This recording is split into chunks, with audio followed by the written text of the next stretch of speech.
Actually Mammootty പറഞ്ഞിട്ട് dialogue മാറ്റേണ്ടി വന്നത് അത് എസ് എൻ സ്വാമിക്കും അറിയാം. ശേഷം ഡബ്ബിങ്ങിന് വന്നപ്പോൾ മോഹൻലാൽ എന്നോട് ചോദിച്ചു, ആ ഡയലോഗ് ഉണ്ടായിരുന്നല്ലോ, ഞാൻ പറയട്ടെ ആ ഡയലോഗ് എവിടെയെന്ന് ചോദിച്ചു. ഞാൻ പറഞ്ഞത് കട്ട് ചെയ്തു. അതെന്താ കട്ട് ചെയ്ത ആ ഡയലോഗ് എന്ന് ചോദിച്ചു. നമ്മളത് വേണ്ട. ഓഹോ അത് വേണ്ടല്ലേ, ആ ശരി വേണ്ട, ശരി ഓക്കെ. ആക്ച്വലി മമ്മൂട്ടി പറഞ്ഞിട്ട് ഡയലോഗ് മാറ്റേണ്ടി വന്നത് അത് എസ് എൻ സ്വാമിക്കും അറിയാം. എസ് എൻ സ്വാമി ചോദിച്ചോടാ സാജാ അത് നമ്മൾ മാറ്റിയാൽ അതിൻ്റെ നല്ലൊരു ഡയലോഗല്ലേ അത്. ഞാൻ പറഞ്ഞു മമ്മൂട്ടി ഇങ്ങനെ പറയുമ്പോൾ നമുക്ക് ചെയ്യാതിരിക്കാൻ പറ്റുമോ? ഞാൻ ശരി നമുക്ക് മാറ്റാമെന്ന് പറഞ്ഞു. അത് മോഹൻലാലിന് സത്യം പറഞ്ഞാൽ മനസ്സിൽ വിഷമമുണ്ടാക്കി എന്നുള്ളത് എനിക്കറിയാം. പക്ഷേ പുള്ളി അത് വളരെ ഡിപ്ലോമാറ്റിക്കായിട്ട് കൈകാര്യം ചെയ്തു. ഞാൻ മമ്മൂട്ടിയുടെ തിരിച്ചു പോയി പറഞ്ഞില്ല, മമ്മൂട്ടി കാരണമാണ് എൻ്റെ ഒരു നടൻ. സത്യം പറഞ്ഞാൽ ഒരു മോഹൻലാൽ എനിക്ക് നഷ്ടപ്പെട്ടത് ആ ഒറ്റ ഡയലോഗ് കൊണ്ട് തന്നെയാണ്. വേറെ സംശയമില്ല. എസ് എൻ സ്വാമിക്കറിയാം, പ്രൊഡ്യൂസർക്കറിയാം. ഞാൻ ആരോടും പറഞ്ഞില്ല. എന്തോ ഒരു കാട്ടിൽ 2 സിംഹം വേണ്ട എന്നൊക്കെ പറയില്ലേ, ആ ഫ്രൈസ് തന്നെയാണ്. അസ്വാഭാവികമായിട്ട് ഉണ്ടാവും. കാരണം ഒരു ഹീറോ ഒരു സൂപ്പർ സ്റ്റാർ നിൽക്കുമ്പം മറ്റേ സൂപ്പർ സ്റ്റാർ നിൽക്കുമ്പോൾ സ്വാഭാവികം തോന്നില്ലേ എന്നെക്കാളും പ്രാധാന്യമുള്ള റോളാണോ മറ്റേ ആൾ ചെയ്യുന്നത് തോന്നാം. ഒരു ഫീൽ വേണം അത് കാണുമ്പോൾ എന്ന് പറഞ്ഞപ്പോൾ പറഞ്ഞ വാക്ക് എന്താണെന്നറിയോ? അത് മമ്മൂട്ടിയാണ് അഭിനയിക്കുന്ന ജനങ്ങൾ കണ്ടോളൂ. ഇത്തരം ഒരു അഹന്തത ഏതൊരു നടനും പാടില്ല. അങ്ങനെ അഹന്തയുടെ ഉച്ചഘട്ടത്തിൽ സമീപകാലത്ത് റിപ്യൂട്ടഡ് ആയിട്ടുള്ള ഒരൊറ്റ ഡയറക്ടർ എടുത്ത് പോലും അയാൾ പ്രശ്നം ഉണ്ടാക്കാതിരുന്നിട്ടില്ല. നമ്മുടെ ബഹുമാനപ്പെട്ട സൂപ്പർ താരങ്ങൾ നടത്തുന്നത്, പ്രത്യേകിച്ച് എക്സ്പെഷ്യലി ഞങ്ങൾക്ക് പേരെടുത്ത് പറയാം മമ്മൂട്ടി. ശ്രീമാൻ മമ്മൂട്ടിയാണ് മുൻനിരയിൽ നിന്ന് നേതൃത്വം കൊടുക്കുന്നത്. അദ്ദേഹം ഒരു സ്വയം വിപ്ലവകാരി ചമഞ്ഞുകൊണ്ട് തൊഴിലാളി ട്രേഡ് യൂണിയന്റെ ആരാച്ചാരായി മാറിയിരിക്കുകയാണെന്നുള്ളതാണ് സത്യം. സെറ്റുകളിൽ വന്ന അദ്ദേഹത്തിന് അഭിനയിക്കുന്നതിൽ കൂടുതൽ താല്പര്യം ട്രേഡ് യൂണിയൻ മെമ്പർമാർ എവിടെയെങ്കിലും സെറ്റുകളിലുണ്ടോ അവരെ ഫോൺ വിളിച്ചിട്ട് അവിടുന്ന് പുറത്താക്കുക. മമ്മൂട്ടിയുമായുള്ള പിണക്കം ആവർത്തിച്ച് വ്യക്തമാക്കി സുരേഷ് ഗോപി രംഗത്തെത്തിയത്. സുരേഷ് ഗോപിയുടെ പിണക്കത്തിന് കാരണം ഇതായിരുന്നു എന്ന് തോന്നിപ്പിക്കുമാറ് ഒരു കാരണം എഴുതും. അതൊന്നും അല്ല കാരണം. ആ കാരണം പറഞ്ഞു വരുമ്പോൾ ചിലപ്പോൾ തല്ലാനായിട്ട് നിങ്ങളും കൂടെ എൻ്റെ കൂടെ നിൽക്കും. മലയാള സിനിമയിലെ ഏറ്റവും നല്ല ബിസിനസ്മാൻ ആരാ? ഏറ്റവും നല്ല ബിസിനസ്മാൻ എനിക്ക് തോന്നുന്നില്ല, മമ്മൂട്ടി നല്ല ബിസിനസ്മാനാണ്. അതെന്തുകൊണ്ടാണ് അങ്ങനെ പറയുന്നത്? മമ്മൂട്ടി നല്ല ബിസിനസ്മാൻ. മമ്മൂട്ടി ഇന്നിപ്പോൾ വൈകുന്നേരം ഒരു ഫംഗ്ഷന് പോവുകയാണെന്ന് പറഞ്ഞാൽ രാവിലെ തൊട്ട് അത് ഞാൻ എങ്ങനെയായിരിക്കണം അതിന് പോകേണ്ടത്, എങ്ങനെയായിരിക്കും ഞാൻ അവിടെ ബിഹേവ് ചെയ്യേണ്ടത്, എങ്ങനെയാണ് പോകേണ്ടത്, എന്ത് ഡ്രസ്സ് ഇടും, അവിടെ ചെന്നാൽ എന്താ, ഇതിനെക്കുറിച്ചൊക്കെ കോൺഷ്യസാണ്. ഇപ്പോഴും കോൺഷ്യസാണ്. വെറും പുതിയ പുള്ളിക്ക് ഒരു എതിരാളിയല്ലാത്ത വേറൊരു ചെറിയൊരു ആക്ടർ വന്നാൽ കൂടെ അവൻ്റെ പടത്തിൻ്റെ കഥ എന്താ, അതെന്നൊക്കെ ഇറങ്ങുന്നത്, എത്രാം തീയതി ഇറങ്ങുന്നത്, ഇത് മുഴുവൻ ഡയറക്ടർ വിളിക്കും, കഥ പറ നിങ്ങളുടെ എന്താ കഥ, ഡയറക്ടർ വിളിക്കും, കഥ പറ നിങ്ങളുടെ എന്താ കഥ, ഡയറക്ടർ വിളിക്കും, കഥ പറ നിങ്ങളുടെ എന്താ കഥ. എൻ്റെ അടുത്ത് ഒരുപാട് ചോദിച്ചിട്ടുണ്ട്, നിന്റെ പടത്തിൻ്റെ കഥ എന്താ.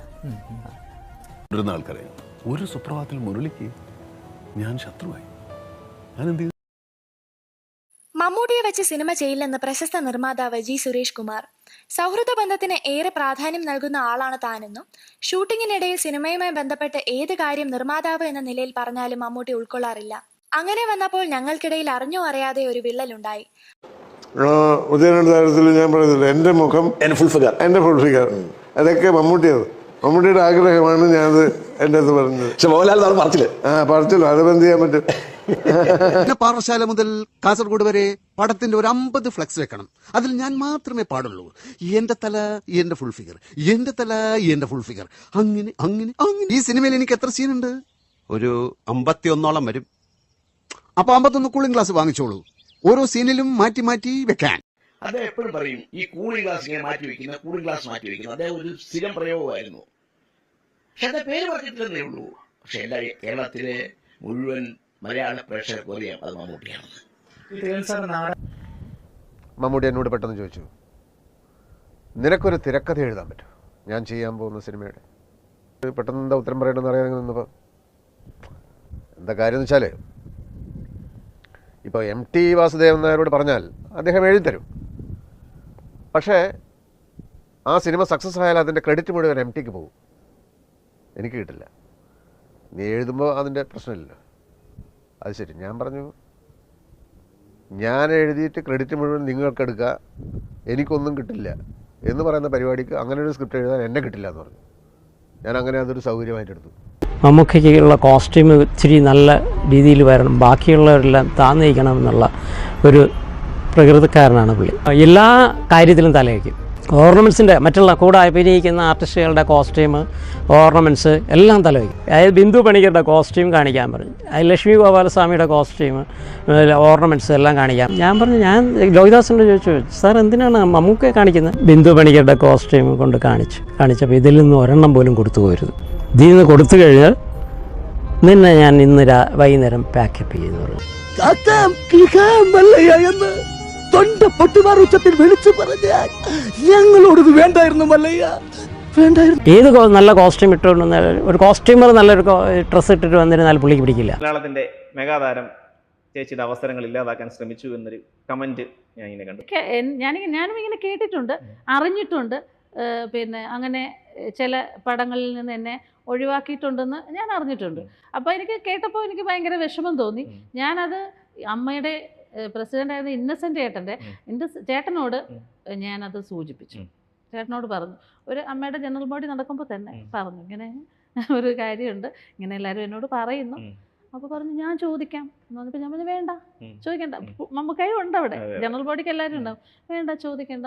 എനിക്കതിൽ സങ്കടമൊന്നുമില്ല, പിന്നെ പരാതിയില്ല എന്ന് മമ്മൂക്കായോട് പറയണം. കാരണം ഞാനും മമ്മൂക്കായും ഒക്കെ വിശ്വസിക്കുന്ന ഒരു പടച്ചവനുണ്ടല്ലോ. കലാഭവമണിയെ കൊണ്ടുവരുമ്പോ ഒരു ചുക്കും ചെയ്യാൻ പോണില്ല എന്നും മമ്മൂട്ടി പറഞ്ഞപ്പോ ഞാൻ ഒരു ചുക്കും ചെയ്യില്ല, ജീവിക്കാൻ സമ്മതിക്കില്ല, ഒരു ചുക്കും ചെയ്യാൻ പോണില്ല എന്നും മമ്മൂട്ടി പറഞ്ഞപ്പോ ഞാൻ പറഞ്ഞു, നിങ്ങളുടെ അടുത്തൊരു കസേരയിട്ട് കലാഭവമണി ഞാൻ ഇരുത്തുമെന്ന് പറഞ്ഞു. ഇരുത്തി, national award, special jury award കിട്ടി. മമ്മൂട്ടിയോട് കഥ പറഞ്ഞപ്പോ ലാലു അലക്സിന്റെ റോൾ മമ്മൂട്ടിക്ക് ഇട്ടിട്ട് മമ്മൂട്ടിയുടെ റോൾ ലാലു അലക്സിന് കൊടുത്തു. അതായത് ഭ്രാന്തായിട്ടുള്ള സ്ത്രീയെ ചികിത്സിക്കുന്ന 2 ഡോക്ടർമാരാണ്. ആരൊക്കെ? ഒന്ന് ലാലു അലക്സ്, ഒന്ന് മമ്മൂട്ടി. മമ്മൂട്ടി മാനസിക രോഗിയായിട്ടുള്ള ഒരു ലേഡിയെ വിഭജിച്ചു. അതിനുശേഷം ആ സ്ത്രീ മരിച്ചു. അങ്ങനെ മമ്മൂട്ടി എന്ന് പറയുന്ന ഡോക്ടർ ജയിലിൽ പോകും എന്ന് വന്നപ്പോൾ അത് മറ്റേ ഡോക്ടറായ ലാലു അലക്സ് ആ കുറ്റം ഏറ്റെടുത്തു. അതാണ് കഥ. മമ്മൂട്ടി പറഞ്ഞത് മറ്റോട്ട് പോയി പറഞ്ഞാൽ മതി. എന്ത്? അതായത് ഞാൻ ആ സ്ത്രീ വിവരിച്ചിട്ട് ഞാൻ ഇത് അങ്ങനെ. അപ്പോൾ ശ്രീനിവാസൻ പറഞ്ഞു, ഞാൻ പറഞ്ഞു മമ്മൂട്ടിയുടെ കാര്യം, ലാലു അലക്സിന് മറ്റേ റോൾ ചെയ്യാൻ പറ്റില്ല. കാരണം അത്രയും ദുഷ്ടനായിട്ടുള്ള കഥാപാത്രം ചെയ്യാൻ അയാൾക്ക് പറ്റില്ല. അതുകൊണ്ട് അപ്പോൾ മമ്മൂട്ടി പറഞ്ഞു, അങ്ങനെയാണെങ്കിൽ അയാൾ വേണ്ടാന്ന് വയ്ക്കണം. അങ്ങനെ ഇവർ തമ്മിൽ വഴക്കായി. ജീവിക്കാൻ പറ്റും. അപ്പോൾ ഈ കഥാപാത്രത്തിന് ഇങ്ങടാക്കി, ഈ കഥാപാത്രത്തിന് ഇങ്ങടാക്കി. ഇവരൊക്കെ ഇത് മറന്നിട്ടുണ്ടോ എന്ന് എനിക്കറിയില്ല. ഞങ്ങളുടെ കയ്യിൽ ചരക്കില്ലാത്തതുകൊണ്ട് ഞങ്ങൾ തൽക്കാലം അവിടെ വെച്ചിട്ട് ഇതിങ്ങനെയാക്കി. മമ്മൂട്ടി വേറൊരു ഷൂട്ടിംഗ് സ്ഥലത്ത് വെച്ചിട്ട് പറഞ്ഞു, ലാലു അലക്സിന് എന്താ മറ്റേ റോൾ ചെയ്താൽ. അപ്പോൾ ലാലു അലക്സ് ഇത് 2-3 പ്രാവശ്യം കേട്ട് പറഞ്ഞു, അങ്ങനെയാണെങ്കിൽ അയാൾ തന്നെ ചെയ്യട്ടെ, എന്നെ കിട്ടില്ല ഈ ഭ്രാന്തായിട്ടുള്ളൊരു സ്ത്രീയെ പിടിച്ച് വ്യഭിചരിക്കാനായിട്ട്. അത് അയാൾക്കാ ചേർച്ച. സംസാരിച്ചു തുടങ്ങിയത് കുറച്ച് കൊല്ലങ്ങൾക്ക് മുന്നേ കഥയാണ്. ഭയങ്കര പാടാണ്. നമുക്ക് വന്നിരിക്കുന്നു 3ാമത്തെ ചോദ്യം, എനിക്ക് നിൽക്കുന്നു, ഇത്ര ചോദ്യം എന്നോട് ചോദിക്കാൻ പാടില്ല എന്ന് പറയുന്നു. സ്റ്റുഡിയോ ഇറങ്ങി പോകുന്നു, ഞാൻ ഇവിടെ പോട്ടെ. വീണ്ടും വർഷങ്ങൾക്ക് ശേഷം മമ്മൂക്ക വരുന്നു. മമ്മൂക്ക ഇന്റർവ്യൂ, ഞാൻ ചെന്ന പുതുമുഖ ഡയറക്ടേഴ്സ്. ഫസ്റ്റ് ക്വസ്റ്റ്യൻ, ഡയറക്ടേഴ്സിനെ വെച്ചിട്ട് ഒത്തിരി സിനിമകൾക്ക് നമുക്ക് ചാൻസ് കൊടുക്കുന്നുണ്ട്. ഇത് പലരും എൻ്റെ ചോദിച്ച ചോദ്യം എന്ന് പറഞ്ഞാൽ 4 ചീത്ത കൂടെ പറഞ്ഞിട്ട് എൻ്റെ ചുറ്റും ക്ലബ് നിന്ന് വന്ന വേറെ ഒരു ആർജയുണ്ട്, കുറേ ആൾക്കാർ ചുറ്റുമുണ്ട്. 7 പേര് നമുക്ക് കാണാൻ വേണ്ടി വന്നിട്ടുണ്ട്. എൻ്റെ അപമാനം എന്ന് പറയുന്നത് മറ്റൊന്നുമല്ല, നിങ്ങളുടെ മക്കൾ 2 പേരും നിങ്ങൾ പോലെ ആയില്ലല്ലോ. പുള്ളിയുടെ മുഖത്ത് 37 വികാരങ്ങൾ എക്സ്പ്രഷൻ വന്ന് സിനിമയിൽ കാണാത്ത എന്നെ തള്ളണമെന്നുണ്ട്, മക്കൾ പുകഴ്ത്തുകയാണെന്ന് സംശയമുണ്ട്. ഇത് ഞാൻ ഒരു സിനിമയിൽ കണ്ടു. ഈ വിനയനും വൈജു കൊട്ടാരക്കര എന്നൊക്കെ പറയുന്നവർ യഥാർത്ഥത്തിൽ മലയാള സിനിമയിൽ നിന്ന് ഔട്ടായവരാ.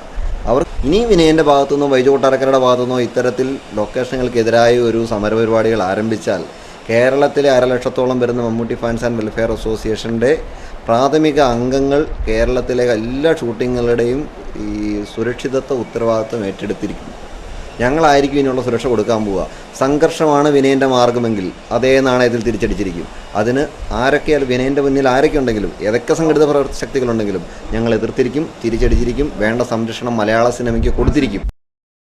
വേറിട്ട് നിർത്തിയും അല്ലെങ്കിൽ സംഘടനയുടെ മുകളിലാണ് മമ്മൂട്ടി എന്ന് സ്ഥാപിക്കാൻ ശ്രമിക്കുന്ന അദ്ദേഹത്തിന്റെ പുതിയ തന്ത്രം എനിക്ക് മനസ്സിലാകാനുള്ള ബുദ്ധിയുണ്ട് എന്ന് അദ്ദേഹം മനസ്സിലാക്കുക. സംഘടനയുടെ അച്ചടക്ക സമിതിക്ക് മുന്നിൽ വന്നാൽ മാത്രമേ അദ്ദേഹത്തിന് പറയാനുള്ള കാര്യങ്ങൾ സംഘടന കേൾക്കുകയുള്ളൂ. മമ്മൂട്ടി അമ്മയുടെ വക്താവായി വന്നാൽ ചർച്ചയ്ക്ക് തയ്യാറാണെന്ന് നേരത്തെ തിലകൻ വ്യക്തമാക്കിയിരുന്നു. മമ്മൂട്ടിക്ക് കൂടി സൗകര്യപ്രദമായ ഒരു ഡേറ്റിൽ ഞാനും മമ്മൂട്ടിയും തയ്യാറാകുന്ന ഒരു സ്ഥലത്ത്, ഞാൻ ഇരിക്കുന്നത് വണ്ണം നിർബന്ധമൊന്നുമില്ല, ആ സ്ഥലത്ത് ഞാൻ ചെല്ലാൻ തയ്യാറാകും. പക്ഷേ മമ്മൂട്ടി അമ്മയുടെ വക്താവായിട്ട് വരണം.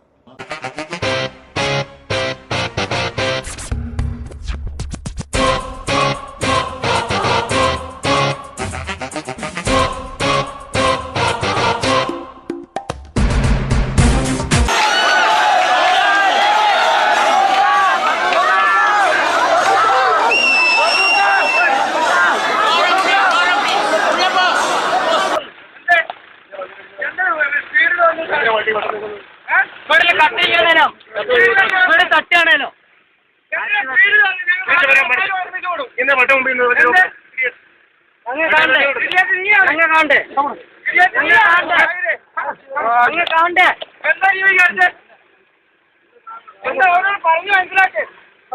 എന്താണ്